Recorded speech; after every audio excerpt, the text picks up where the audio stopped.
don't believe Mandela sold out. I believe Mandela made his contribution to a particular extent, and it is up to us to take it from there and move forward.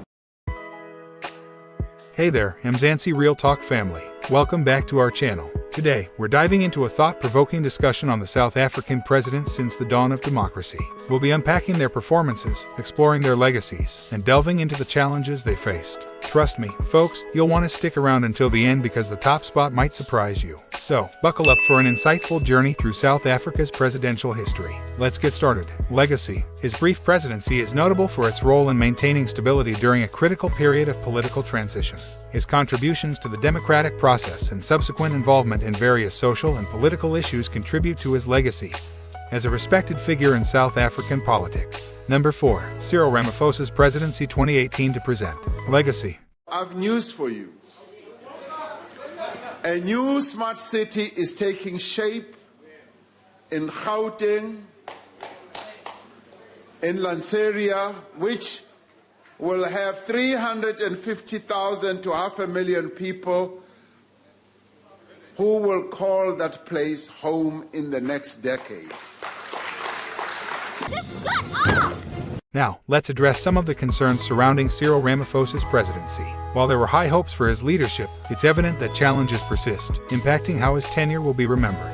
I can confidently rate him worse than very president South Africa has had, and here are my reasons. Firstly, the State Capture Report, a significant investigation into corruption and maladministration, has yet to see full implementation. This has raised questions about the effectiveness of tackling corruption under his administration.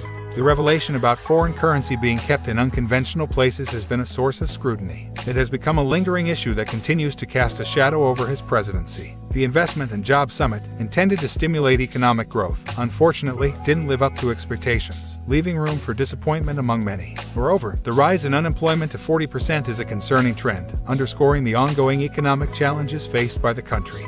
So President Cyril Ramaphosa says there's no clear time frame for a possible end to the rolling power cuts in the country. He said this during the ANC's Eskom, a critical component of South Africa's infrastructure, remains in a state of disrepair, posing significant challenges to the nation's energy stability. And, as we navigated the complexities of the COVID-19 pandemic, his administration's decisions during this time faced scrutiny, with some questioning the effectiveness of the measures taken. Nobody becomes a billionaire in 10 years without an invention of a product or service of some sort, yet he became one. In conclusion regarding Cyril, I can further state that white people were excited about his presidency because he spoke good English, which they equated with intelligence based on their standards. However, he utilized BE and corruption to elevate himself, hence he may not act on the state capture recommendations from the Zondo Commission. Moreover, we are facing challenges such as a contracting economy, high unemployment, and issues with Eskom, SAA, and Transnet.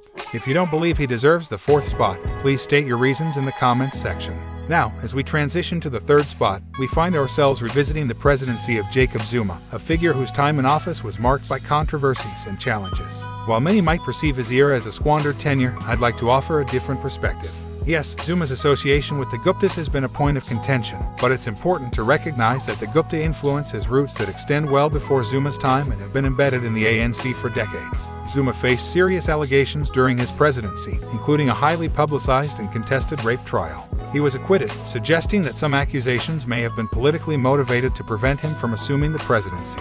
The arms deal corruption case also hangs over him, but questions arise about the knowledge of his predecessors, Mandela and Mbeki, during their terms. Now, does this absolve Zuma of any wrongdoing? Certainly not. However, it invites us to scrutinize the broader context and consider whether some criticisms might be influenced by political agendas. Cape Townians came together in their thousands on Wednesday to voice support for the Zuma Must Fall movement. A group of demonstrators gathered outside Parliament from 8 o'clock, where they were given a chance to voice their displeasure over the president's leadership. I am here as a Cape Townian and a proud South African who is absolutely and positively tired of Jacob Zuma. Zuma's ideologies, controversial as they may be, have left a lasting impact. His stance on certain issues mobilized people, sparking protests and challenging the status quo. One noteworthy instance is when white people protested in South Africa, a rarity that underscores the impact of his ideologies. Recent revelations suggest external manipulation of the rand to exert pressure on the country during his presidency. For many, especially black South Africans, unemployment is a pressing concern, and under Zuma, it arguably wasn't as dire as it became later. Jacob Zuma also initiated the ARV treatment, thereby saving millions of black South Africans. There are rumors that the apartheid government had a hand in the mass infection of HIV among black people, purportedly to control the black population. I will conduct thorough research and create a dedicated video on this topic. To stay updated, please subscribe to the channel. Eskom, while facing challenges, did not experience power outages to the extent we've witnessed recently. So, in the complex tapestry that is South African politics, we assign Jacob Zuma the number 3 spot in our ranking, recognizing the layers of his legacy and the impact he had, both positive and negative, on Mzansi. Before we move on to the second spot, take a moment to like this video and subscribe to our channel. Your support means a lot and ensures you won't miss out on our future discussions. Now, let's continue our journey through South Africa's presidential history. Nelson Mandela's presidency. Legacy. 1. Symbol of reconciliation. Mandela's legacy is synonymous with the concept of reconciliation and forgiveness. His ability to forgive his oppressors became a powerful symbol of the strength of the human spirit. 2. Global icon of peace. Mandela is celebrated worldwide as a symbol of peace, justice, and the struggle for freedom. His influence extended beyond South Africa, inspiring movements for justice and equality globally. Now, let's turn our attention to Nelson Mandela, an iconic figure with a legacy that's both revered and, at times, scrutinized. While Mandela is undeniably a great statesman who played a pivotal role in uniting the nation, there are aspects that contribute to the complexity of his leadership. Firstly, during the Convention for a Democratic South Africa negotiations, the economic transformation wasn't addressed with the white apartheid regime, hence South Africa is rated the most unequal country in the world. This omission has had lasting implications on the economic landscape of the country, hence we have political parties like the EFF today. Mandela's decision to open South Africa's borders without proper documentation controls has led to challenges with a significant influx of foreigners, contributing to a complex issue that the nation grapples with today. The infamous arms deal and the beginnings of corruption within the government started during Mandela's time. This issue has persisted, creating ongoing challenges for subsequent administrations.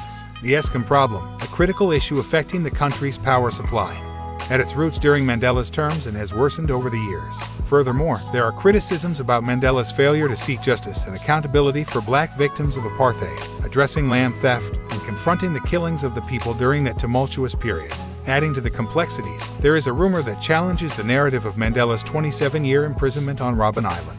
Some claim he was only there until 1986, being prepared to take over the country under certain terms. However, despite these critiques, Mandela remains beloved for his remarkable ability to unite people across racial lines. His big heart and forgiveness were emblematic of his leadership style. With these considerations in mind, we now move to our number 1 spot, Thabo Mbeki, as we continue our exploration of South Africa's presidential history. I am an African.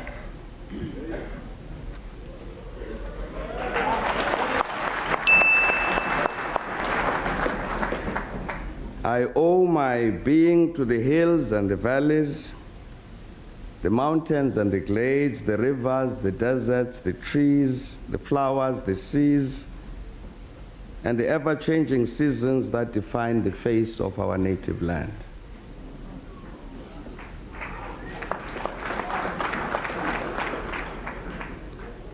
Thabo Mbeki's presidency, within the ANC, especially regarding economic policies, also posed challenges. Legacy. 1. Economic growth and stability. Mbeki's tenure saw relative economic stability, with a focus on liberal economic policies to attract foreign investment.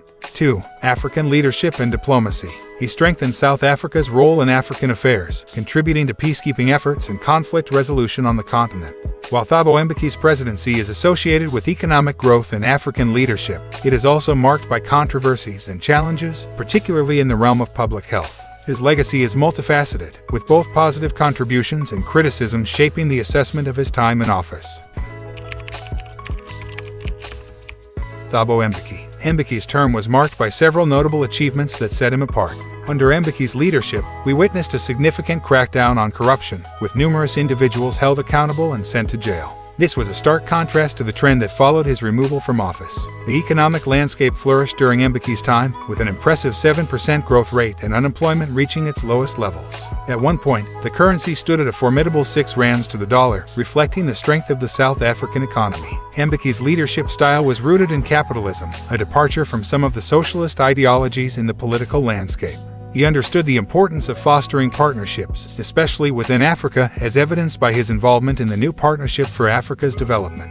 Recognizing the need for job creation, Mbeki championed initiatives like Proudly South African, promoting local brands and contributing to economic growth. In fact, Mbeki's leadership was so impactful that Nelson Mandela himself endorsed his presidency. In a separate video, we'll delve into the policies and strategies that made Mbeki a great leader and discuss how they played a crucial role in positioning South Africa as a leading nation in Africa. As I sign off, I want to hear from you. Share your thoughts on our presidential ranking list and the insights we've explored today. Don't forget to smash that like button and hit subscribe to stay connected. Your engagement means the world to us. Cheers until we meet next time. Thank you for being part of the conversation, and stay tuned for more insightful discussions on Mzansi Real Talk. Take care.